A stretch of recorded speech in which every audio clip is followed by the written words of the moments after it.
What's up, everyone? Welcome to my corner of the internet. I'm your host, Ryan Kramer, and this is Crossover Commerce, presented by PingPong Payments, the leading global payments provider helping sellers keep more of their hard-earned money.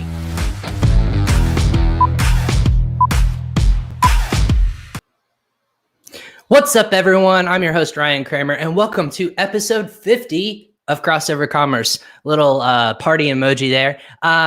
Thanks for joining us live on LinkedIn, Facebook, YouTube, and Twitter. I'm super excited today to be joined by a very special guest, but I just wanted to kind of take a moment to reflect and think about 50 episodes with 50 unique different listeners in speakers, I should say, in the Amazon and e-commerce space. I'm super excited to have people that are in the space that can talk about their sort of perspective, and that's all what the show is about, is bringing perspective and value to people in the Amazon and e-commerce space. But again, this episode, or this show, I should say, Crossover Commerce, is presented by PingPong Payments.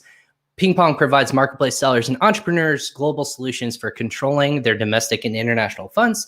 An account with us enables companies to significantly reduce their costs when receiving or making international payments, all in a platform to increase their operational efficiencies, saves time by paying VAs, paying your suppliers, and receiving funds from different international marketplaces. Now that we got that out of the way, again, if you're joining us live on Facebook, YouTube, LinkedIn, or Twitter, go ahead and comment below, like or share this with your followers. Or if you're listening to this via download on Amazon, Apple Podcasts, Spotify, wherever you consume your podcasts, go ahead and give us a rating and go ahead and share with your followers as well. Thanks for listening to us. But again, about this show, number 50, I wanted to bring on a special guest that would be able to talk about one of my favorite topics in the space, is ranking on Amazon and off Amazon as well. We're going to be talking about the best ways to do that in 2021. But our guest today is among the most recognized consultants when it comes to Amazon.com marketplace and well-known in the name in the e-commerce space. At the young age of 26 in 2014, he had having literally rounded the world during a gap year, he took a hot seat at a fast-growing e-commerce company and top seller on Amazon. He was based in Shenzhen, China, and after having a chance to work with two of the global top 50 Amazon sellers in China, he launched his very first digital marketing agency in Hong Kong to exclusively help Amazon sellers. And Growth Hack Consulting was born. Growth Hack Consulting today is the official partner of Amazon advertising team with in-house and remote team members across the world, clients from over 15 countries across all the continents, and managing millions of USD in advertising budget. Our guest is a frequent speaker in global conferences, pre-COVID, of course, on online webinars and e-commerce and Amazon marketing. He has been featured on Channel 4 UK, Fortune, Yahoo News, BuzzFeed, global sources, and has various cooperations with the Wall Street Journal and similar entities in the space. Without further ado, welcome to my guest, Davide Nicolucci. I already messed up your name, and I told you I would do that. That's what happens when we go live. David, welcome to the show today. Thank you very much. That was an amazing intro, and congrats on the 50 shows. This is super cool. We already got people chiming in. Thank you, Raja, who is a friend of the show, as Rob Stanley, my episode 1 counterpart. So, Robbie, thanks for joining us live. Everyone, again, for joining us live, wherever you're consuming us. We appreciate it. And this is the exciting part, is I get to talk to people like you. It's 10 o'clock your time. It's 10 a.m. my time. It's fun to be able to be in this space and talk to people all over the world, but that's quite a resume you have going on. I didn't even mention that you're also a DJ, which is also what we were talking about. This is David is a DJ on the side, everyone, that he is doing this not just on the weekends. He's doing this full time when and the little time he has, he is pumping out the greatest. You're producing music. You're also DJing. So it's fantastic. I love it. Thanks, man. I'm trying to keep the two worlds, separated. But I was trying to keep the two worlds separated. But then I said, fuck it, whatever. I'm just showing who I am. It's just kind of the who we are on the side, and you're allowed to show this is who I am as a person and what I'm passionate about. So that just makes you you. So that's awesome. And look at that. Robbie already said, ask him about his DJ career. So there we go. But yeah, it's an exciting time to be both. I'm assuming DJing is a little bit different right now, but in the Amazon space, it's pretty exciting time to be a part of what we are a part of. What for people who may not understand or know your background, besides the one resume that I read off, what is maybe kind of give us an insight to who you are and what you're passionate about and what you're doing in the space right now? Yeah, so actually, most of the people who know me already, they probably know me because they have read the article that I wrote more than 2 years ago now about Chinese sellers. And I literally still get a lot of inquiries, even consulting about what is going on in China, why Chinese sellers are so good. I remember so my Amazon career started in 2014 when I was already working as a digital marketing manager, SEO, social media since 2010.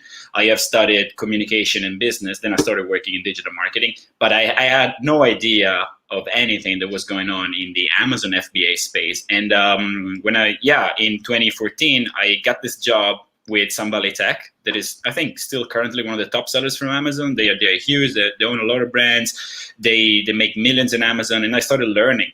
I not only learned about Amazon FBA, but I also learned about the deep secrets of why Chinese sellers are crushing it on Amazon since 2014, since 2015. They are owning this space. Now, I think Robbie actually in the audience, he shared this article that now something like 75% of new sellers on Amazon US are from China, or so wow. It was announced in Marketplace polls that 75% of new Amazon sellers come from China.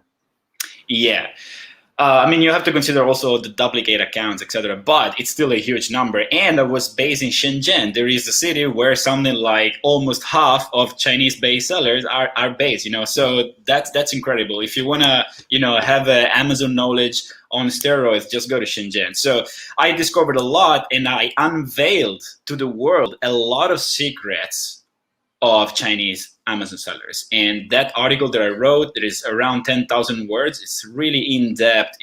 We cover business aspects and cultural aspects, and we combine them together. And I've interviewed a lot of experts. I have this, habit of interviewing people in my own blog, like I did with you and with other people. And that was amazing. I got featured in many podcasts, many shows. I remember a guy randomly added me on WhatsApp, and he told me, "Hey, are you the writer of this blog post, because it's going on fire on WhatsApp groups?" I didn't have even any idea that there were WhatsApp groups for Amazon sellers. So that's how I started to gain some traction, and that's when my consulting agency started to, being exposed into the world, and I got more and more business because I did what I felt I had to do. I had to unveil those secrets, all of this thing that I've been collecting in 2 years. I just took it out.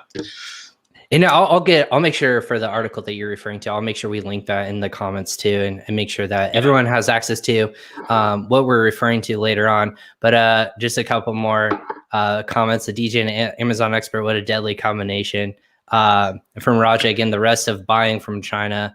I think referring to if you're not a seller, you're buying from them in China. And then David was the first podcast, and because it was of that article. So it could just take one of those things to really kind of spur yourself in the space. What do you think?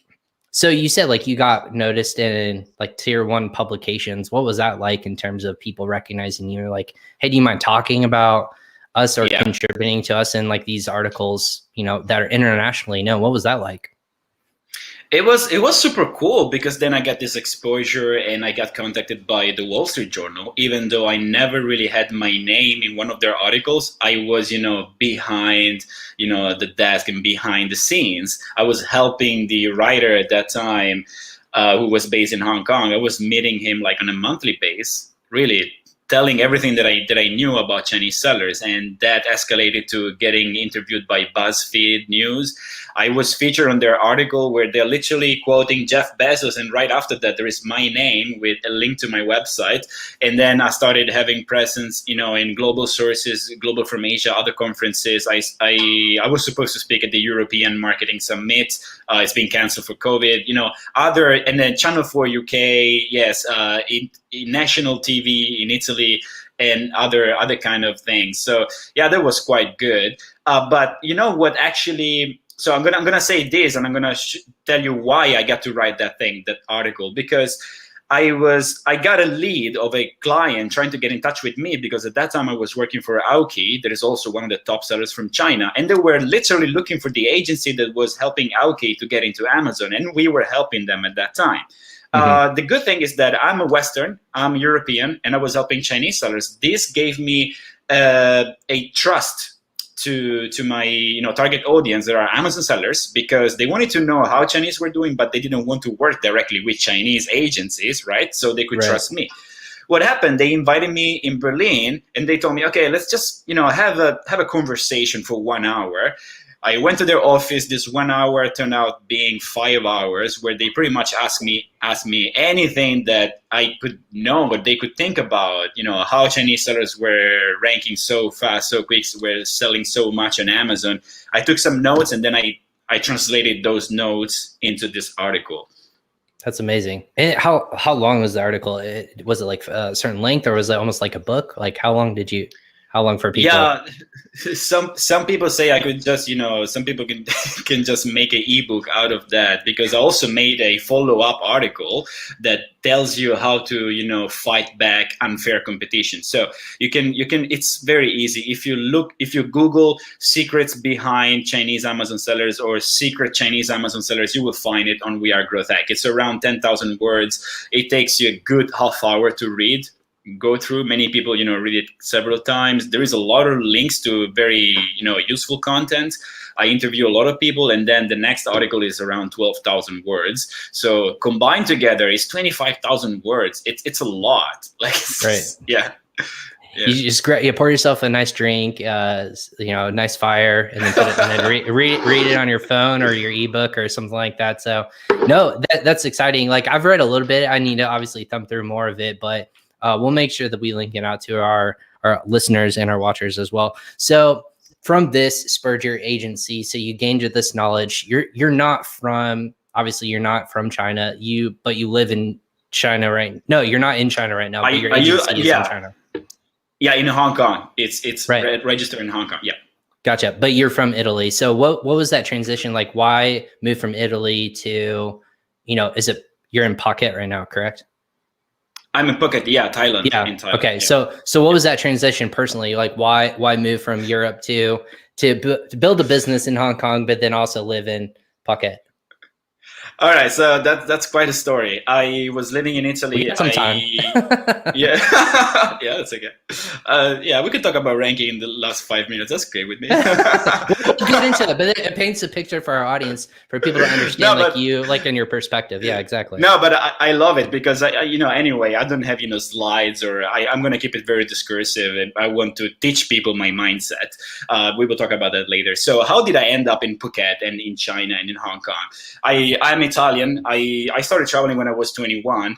With exchange program with my university, and then I ended up in Germany, starting to work for this Groupon like business. And I finished this internship, and I started working for this Groupon like again in Italy. And they asked me if I want to be moved in Barcelona. I said, great. I love to change the environment. I love Barcelona. It's an amazing city. Long story short, 2 years after, so that was almost 4 years I was working for this company, they asked me to go back to Italy. And I said, no way that I'm moving back to Italy. So what I did, I took all the savings that I had. It was really, really a very small amount. I had collectively something like $7,000, and I traveled all around the world for something more than 6 months. And I literally fell in love with Thailand, with Asia. I wanted to come back here so bad, but I couldn't find a job.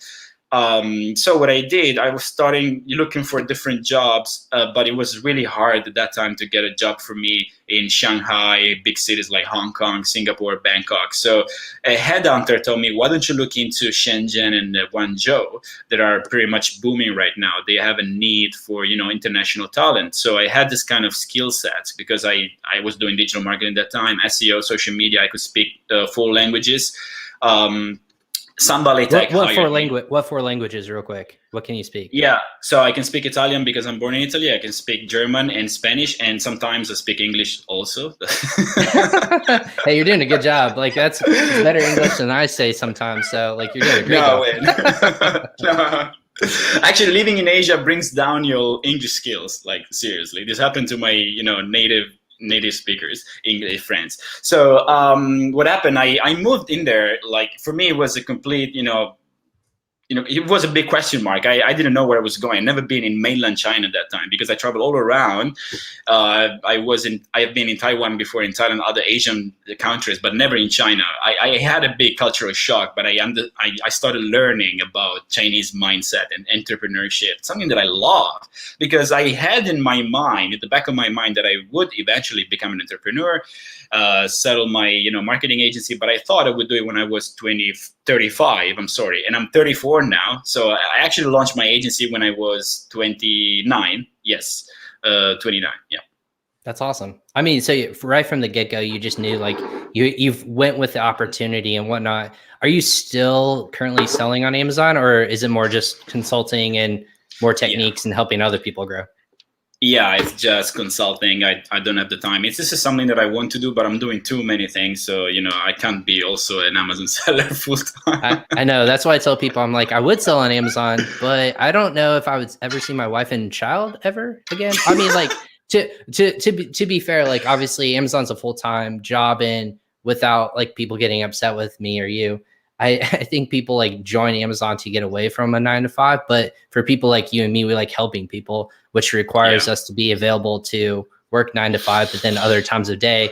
Amazon is a full-time job, and I don't tell people to jump into it lightly. You have to have the time and dedication. It gets easier as you kind of enhance it in your business, but get going. You're probably going to spend more time than you would at a traditional 9-to-5, to be honest, and to do it right. But for people who are watching this on social media, I put the link to your website in the comments. So go ahead and click and check that out. In the blog section, it's fantastic. It just a wealth of knowledge, I should say, in starting on Amazon. I think your most recent blog was starting on Amazon in 2021. Was that the most recent article? Okay. Yeah, that one. Yeah. So yes, go ahead. Yeah, go ahead.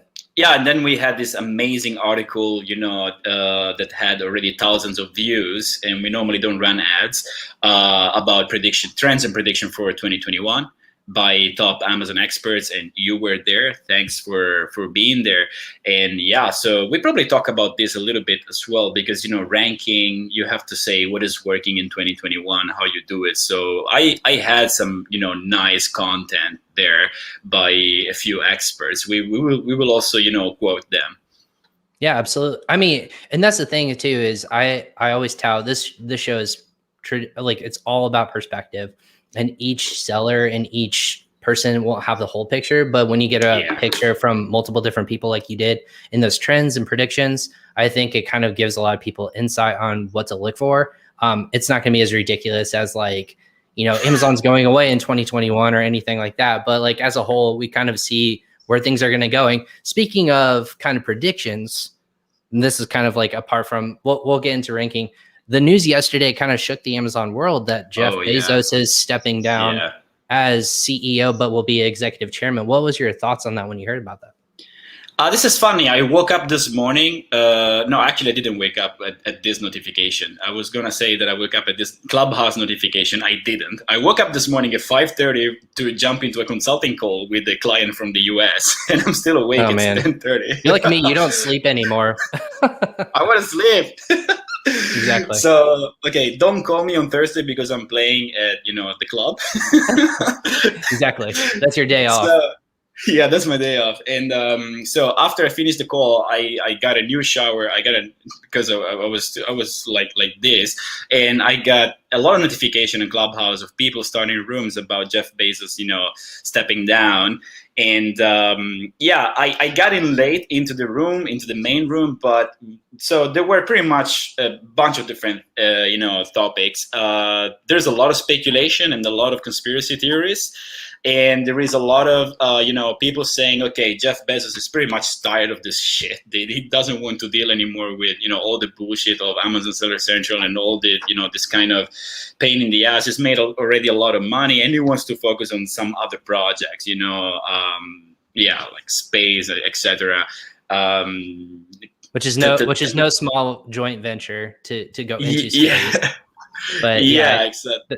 That was the rumor that was going around, is that he wants to, well, obviously with like, they just posted, because they had their earnings report for Q4 yesterday. For people who don't know why yesterday was a big day, they had their Q4 earnings report, and it was the first time that they posted $100 billion in revenue. I think it was revenue, maybe not revenue, profit, which is the first time in history they've ever done that, which is fantastic for them. Not for, like the rest of the people, like, For them, it shows growth, but I think the timing kind of makes sense. But there's also like other things going on.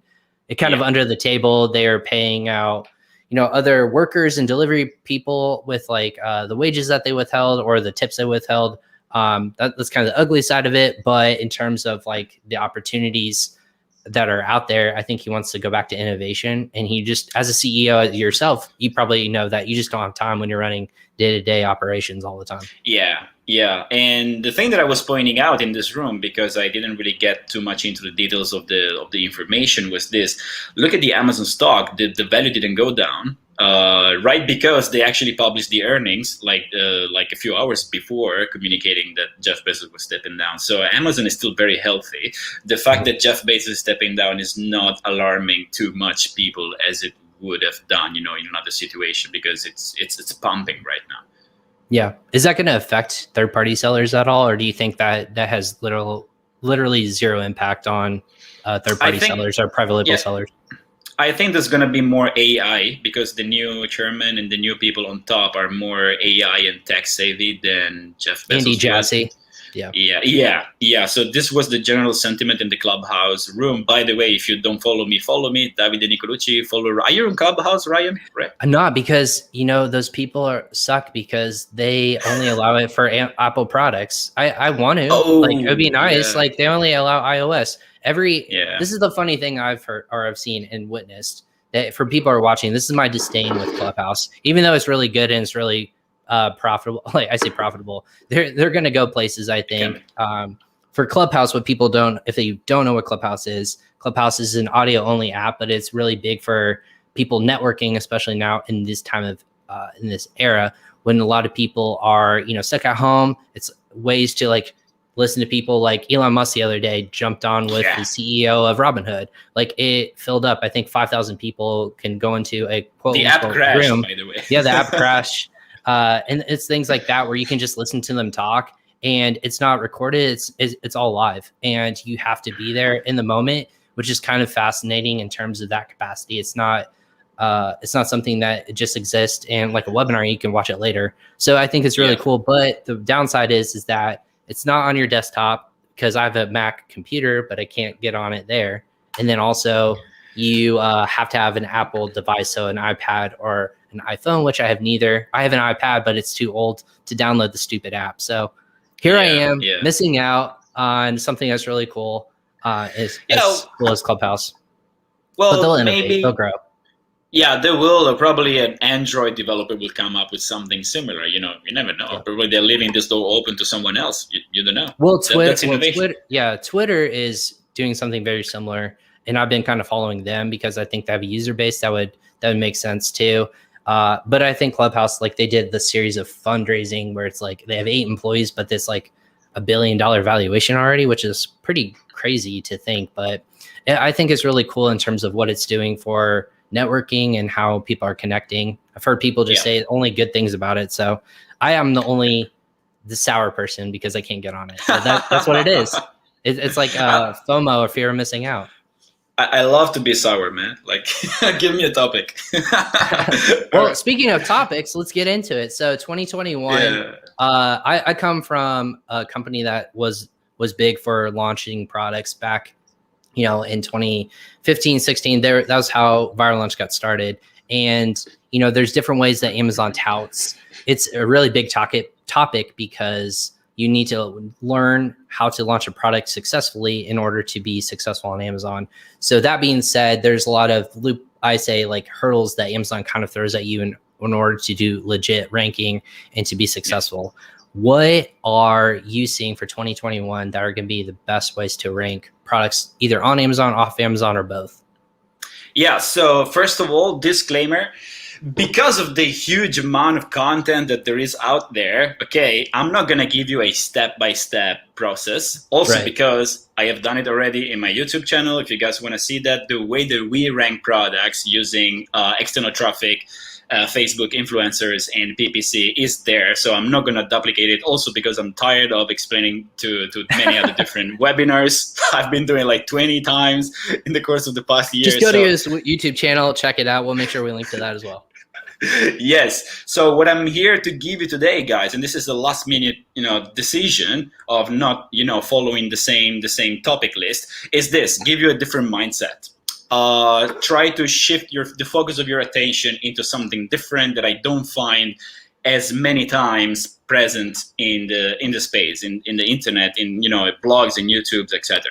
So you were talking about ranking on page number 1. The first question, I'm not even going to discuss what is ranking, how to rank, because we pretty much know all that. All this information is online. You can find it very easily. But of course, we're going to talk also about that. But I'm not going to tell you all the step-by-step processes. Also because Amazon A9 algorithm keeps changing. It doesn't really change a lot, but keeps changing. And all the different things keep changing all the time. So the thing is, you want to rank on page number 1 for some keyword. The question is, for which keyword do you want to rank on page number 1? Are you sure you want to, launch this product and rank from the beginning to page number 1 for the top competitive keyword? Are you really sure you want to do that? Because you are going to compete against the biggest players there.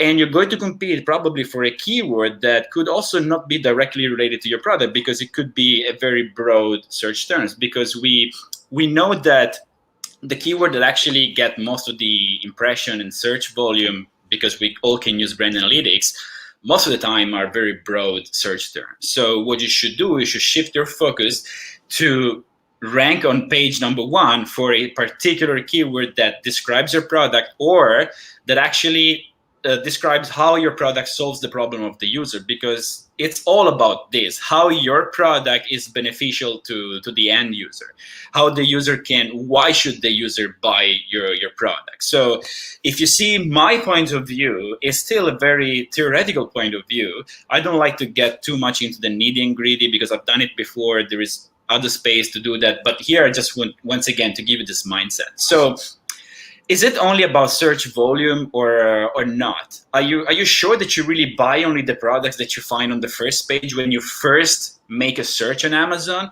So I was listening to a podcast, I think last year, and this is true. This is what is happening actually on Amazon. When you're looking for a coffee mug, okay, will you end up buying the first coffee mug that you actually find on the first page when you do your first research? Probably not, right? Because eventually you have already an idea of what you want to buy. You know already what is your taste. You probably find a generic coffee mug that is on number 1 position on Amazon because of good price, good reviews, good sales velocity, etc. Because it's really generic, because it's good for most people, but it could not be good for you, right? So as you refine your research, let's say I want to buy this one.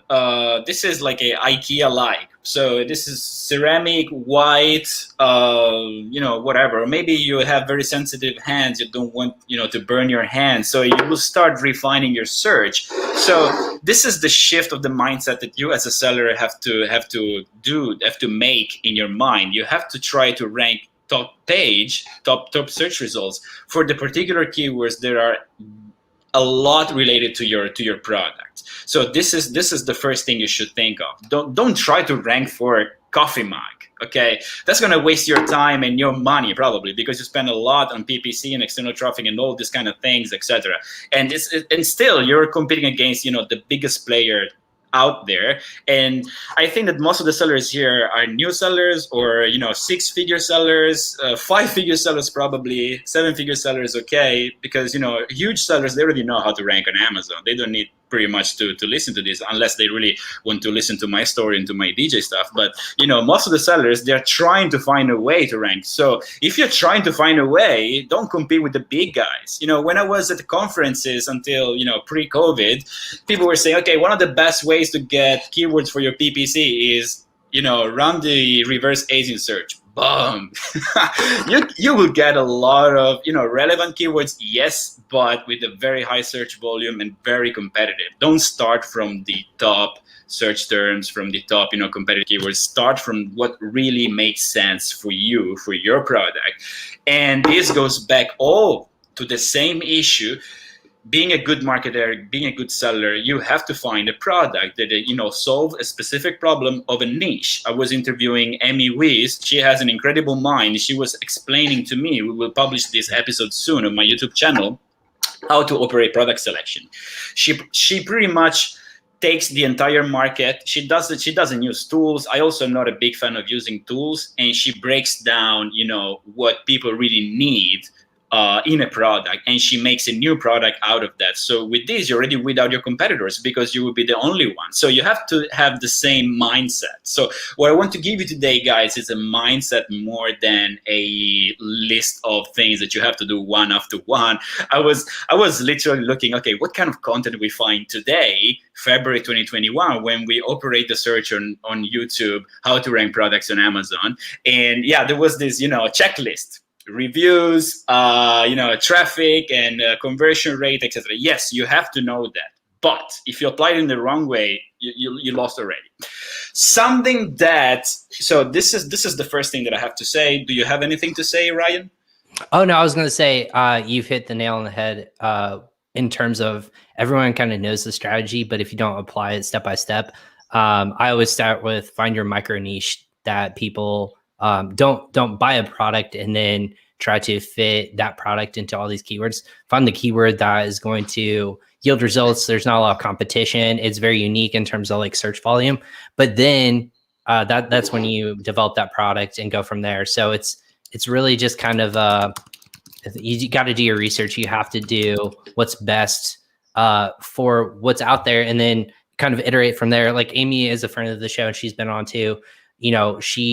It's pretty common that she does dog treats or dog toys, I think, or the pet community. And then it's like, well, if I just did dog toys, for example, that would yield so many freaking results. It would be impossible to get to the top. But what if I did dog toys for crate animal or crated animals, or crated dog toys, or crated dog toys that for like Rottweilers, or crated dog toys for, and then kind of go from there. It's called a long tail keyword that you can get really specific for your product and start winning those categories, because no one searches for like phone charger. If like you're looking for that, you're going to either search by brand more often than not, or you're going to search by phone charger for car, or phone charger for iPhone 10, or whatever it is. Like it's going to be longer than that 2 to 3 word search.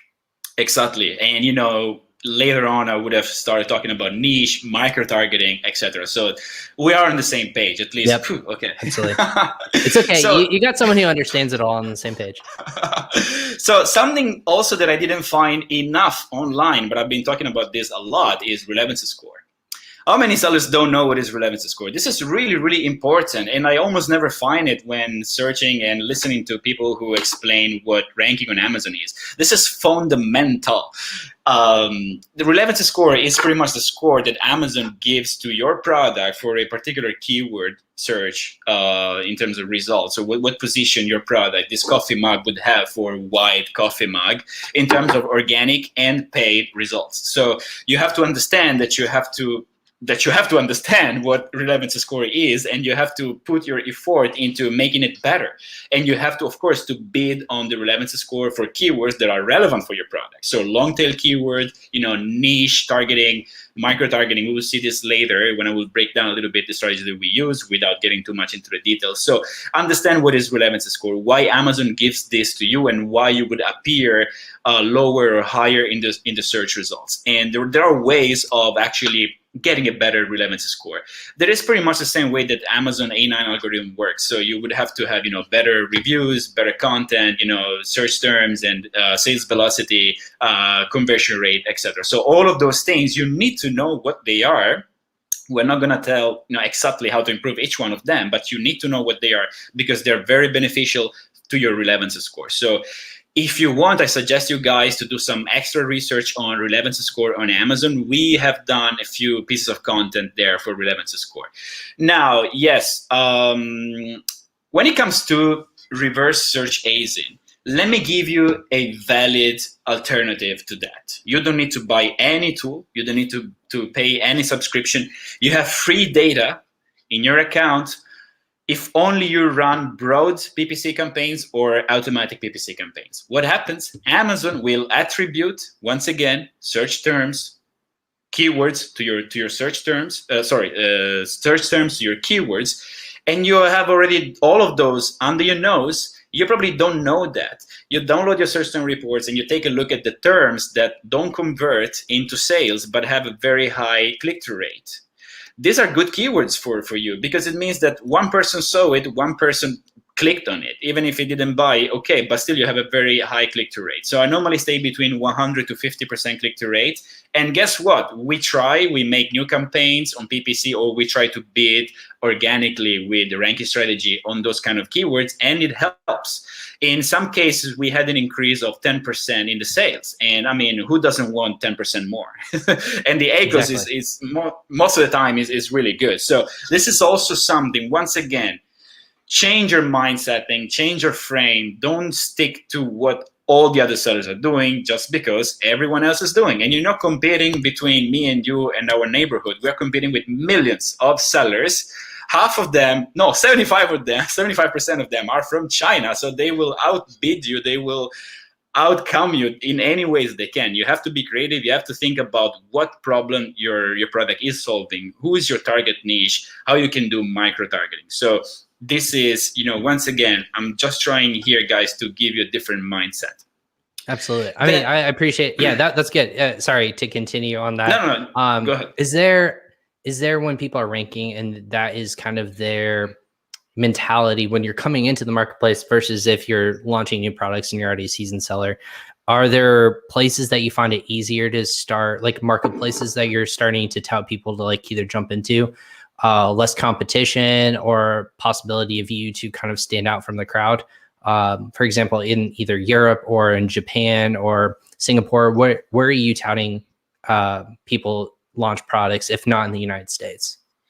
I guess it depends on the product. It really depends on what kind of product you're selling. I manage multiple accounts. We provide help into every kind of marketplaces because we have native speakers who can operate marketing and research and keywords in any kind of language where Amazon operates. So I can tell you, for example, we launched a respirator. COVID times, you need respirators. It's an easy tool. It's not that expensive. It was $50 US. In Japan, it didn't pick at all. We had a bunch of reviews, organic, then sales were really low. PPC was a disaster. Canada, wow, we had more sales than United States. Really, I don't know how. Yeah, the United States apparently looks like it's saturated, but Canada was good. But for other kind of products, we had zero luck in Canada. We were selling like 2 years ago running belts. And no one runs in Canada, probably. I don't know, maybe. Too cold up there, man. Yeah. It's cold this time of year. No one's running outside. Yeah, so I mean that also makes sense. So yeah, it goes with the product. So I would say you have to make your research. And I was interviewing Andy Lee from Singapore. We were talking about Southeast Asia. What kind of products should you sell in Southeast Asia? The products that work well in the United States? No, because the market is really different. So yeah, if you ask me about the marketplace, you definitely have to do your research first. Don't want just to try your luck, because that client that I have that is selling respirators, they have a huge amount of money that they can invest, so they don't care. They want to be everywhere. So it's see which one works best. But if you are a new seller, you want to pick and choose your markets, you really have to do your research first. What is the most difficult category or product type that you guys continue to see rank? It's difficult to do. It takes either money. It's really difficult to get it up there. What is it? What we're struggling now is to rank and sell for clothing clients. Really? Yeah. Okay.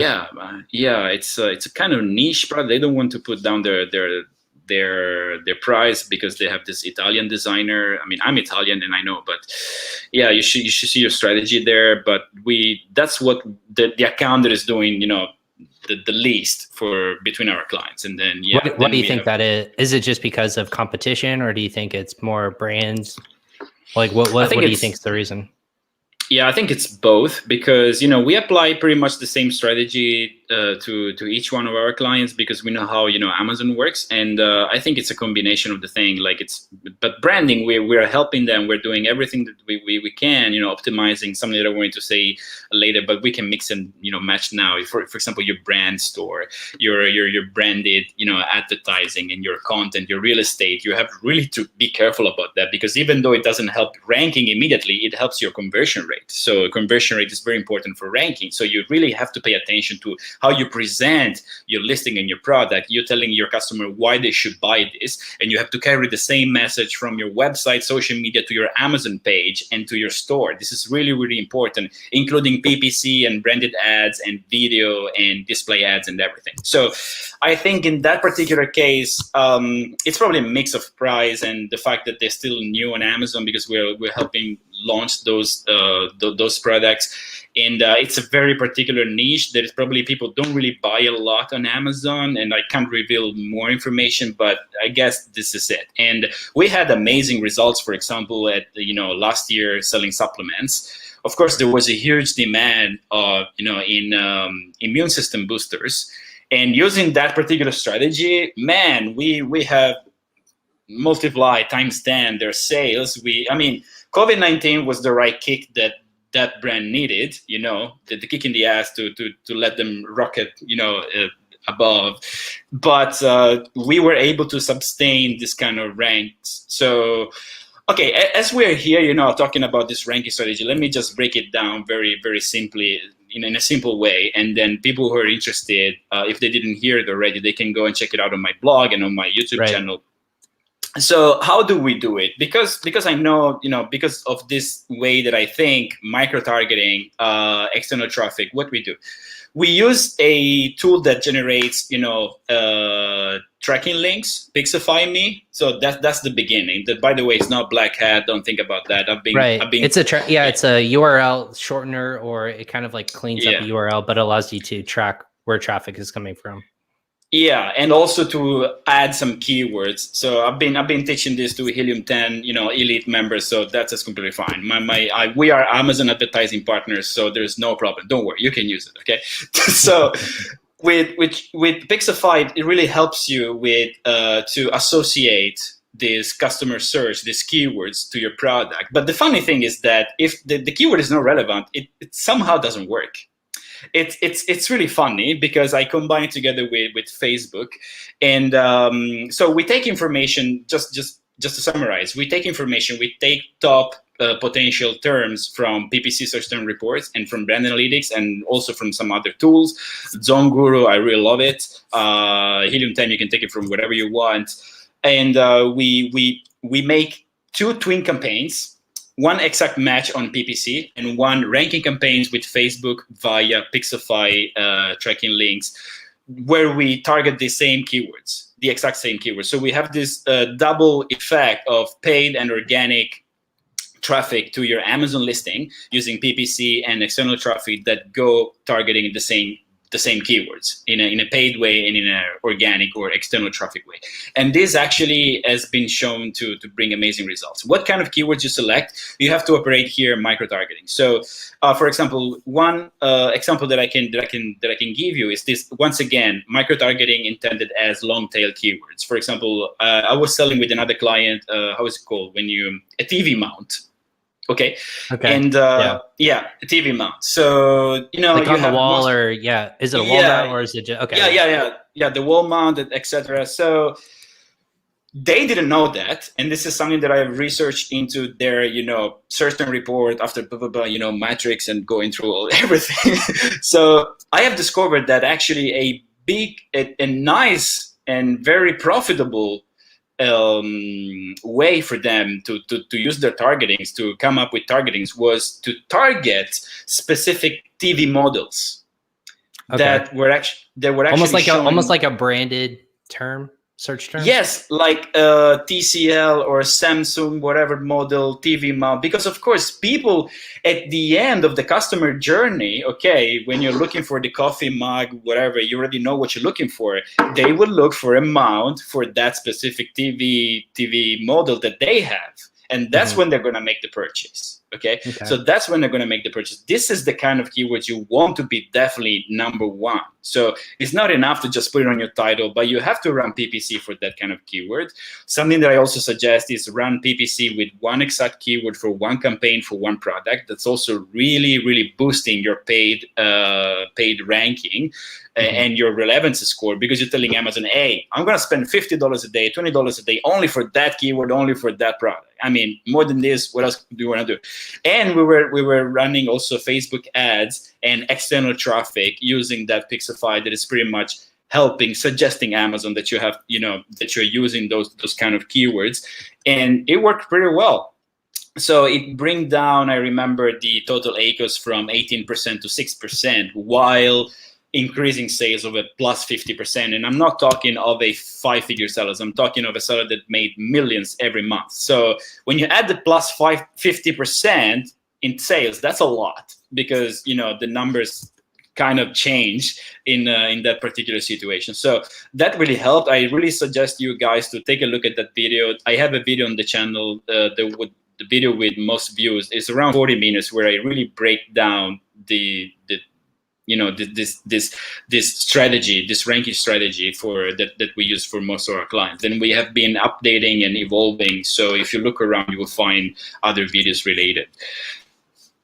No, that's fantastic. And before we get to I know we're close to the top of the hour and you have another client you have to talk with. What are some of the maybe exciting things that you're seeing in terms of trends, like maybe pulled from those 2021 predictions that were put together? Just kind of give us a teaser of what people can expect from Amazon sellers. If you're an Amazon seller or trying to grow in 2021, what are some of your favorite tips that you were hearing? Yeah, we had a lot of content about advertising, how Amazon is catching up with Google and Facebook, so giving sellers and giving brands actually more and more tools in their hands to express their creativity, to increase their creative assets, to approach the customers in very different ways, pretty much whatever. So there would be more focus on DSP and video content, graphic content, display, etc. And this is also where Amazon wants to push us agencies to make our clients spend money, because I was literally on the phone with Amazon advertising representative, and they asked me, okay, so you had this amount of clients using, for example, branded products, sponsor product, branded ads. It should be like a little bit more, this year. So this is the trend. How dare they ask for more money? How dare they? I mean, they want to see the growth. They want to see the growth, right? So this is, Amazon wants to grow, wants me to grow, wants you to grow. So the obvious way is spending more money to make more money. I mean, yes, we all gotta know spend money to make money. We know that adage. Exactly. Yeah. If you're not spending it, you're losing it, or something like that. Anyways, no, that's fascinating. But in terms of like, I always tout like diversity, because in terms of like what we saw, just problems people run into with .com, earlier in 2020 in terms of, hey, they weren't allowing inventory in. I don't think that will be a case again. I think by now, hopefully they've touted like logistics, but logistics is always difficult in terms of like, how are you going to get product from one place to another in a quick fashion? Like right now, Chinese New Year is really is about to happen, or some factories are already shutting down. So even though they might have been backlogged already, you might not see your inventory until May, June of this year. If you haven't prepared for that, you're in a sour luck right now, or you're going to be in big trouble if you're sourcing from China. But diversity, but in terms of like not just selling on multiple marketplaces, but in terms of like sourcing from different countries, just being diverse on the marketplaces, not just you're building your brand on Amazon, but also off Amazon. I know you guys really tout that as well. Like either do you guys work with a lot of, I was gonna say Walmart. What other marketplaces are you guys excited about? I see Etsy a lot now, and and Mercado Libre. Yeah, yes. In Mexico, South America, South America, Mexico, South America. Actually, I was approached by some, Chinese representative of El Mercado Libre that are actively recruiting sellers, Amazon sellers, and they're bringing them to the dark side of El Mercado Libre and giving them the this, benefit. I thought the dark side was Walmart.com. Like what happened? Yeah. Well, so Walmart is go ahead. It's really catching up. I mean, as we wrote in the article, there is a few tools already partnering with Walmart. Let me see which one. So they are catching up for the Amazon Prime. So they're this quick delivery. The Walmart Plus. Yeah, Walmart Plus, and what is it, like Pixify? Yeah, is partnering with Walmart, and Takeametrics Advertising. Yeah, it is already partnering with Walmart. So they are catching up. They want to spend more money. They want to get more sellers. They are evolving the platform, because Walmart right now probably is like Amazon 5 years ago. I mean, I'm not a Walmart seller, but this is what I know. So I'm not going to say, oh yeah, we're managing millions of dollars for Walmart. No.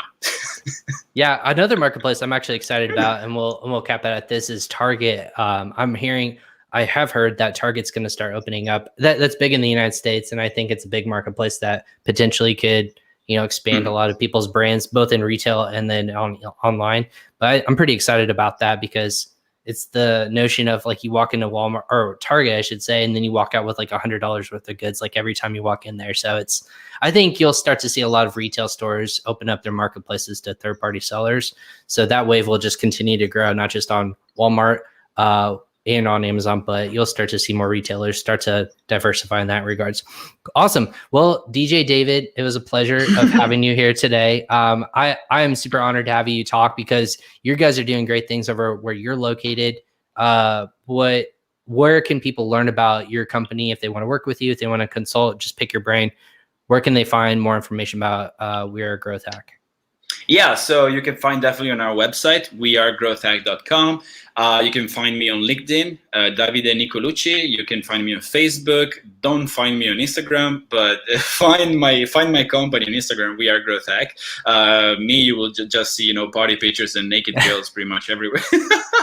So don't find me on Instagram, but find me on LinkedIn and Facebook. That's be selective where you connect with David. Basically everyone. So, but I think you're doing a lot of great value to this space, and I appreciate it. As a friend of the show, I know we have a lot of cool things that we're doing, recording with each other, and then also just more content you are pumping out, we're pumping out. We'll obviously be in touch. So as a friend of the show, you're welcome to hop on anytime and say like, hey Ryan, let's talk about this, and we'll go from there. So thanks for being our guest on episode 50. Thanks to you, and I will have you on my show quite soon. That's right. Yeah, we've been coordinating on that, but you need to get some sleep, man. It's late your time, but make sure you hop on with your other client here at the top of the hour, and we'll go from there. But yeah, thanks so much. We'll talk to you later, and then have you on again soon. Cheers. Thank you. Bye-bye. Yeah. And thanks everyone again for joining on Crossover Commerce. This is another episode 50. Super excited to be a part of this kind of ride I'm going on. We started this podcast as an accident. I always tout with people. By accident, it's evolved in having some of the greatest conversations with e-commerce sellers in this space. But I go live on this channel almost every single day. We notify people on the PingPong Payments social media channels on both Facebook, YouTube, Twitter, and on Instagram. Again, follow us on LinkedIn as well. We go live on that channel. But if you're also not able to catch our live video streams, go ahead and subscribe to the Crossover Commerce podcast on Apple, Amazon Music, Spotify, and on Google Podcasts. Anywhere that you listen to a podcast, we're going to be there. Just search Crossover Commerce and you'll be able to download. We have about 10 episodes released on there, and those are coming out quicker. We just pump out more video content that you can find it and rewatch again on PingPong Payments YouTube channel. I'm Ryan Kramer, the host of this show, Crossover Commerce. Thanks again for joining me on another episode. Tomorrow, we are actually going to go late, 8 p.m. Eastern. We're going to be talking with Nate Ginsburg of Sellerplex. We're going to be talking about growing your business and finding the right people to help you grow and take your business to the next level. So tune again on LinkedIn, YouTube, Facebook, and Twitter. This is Crossover Commerce. Again, I'm Ryan Kramer, the host of this show. We'll catch you again next time.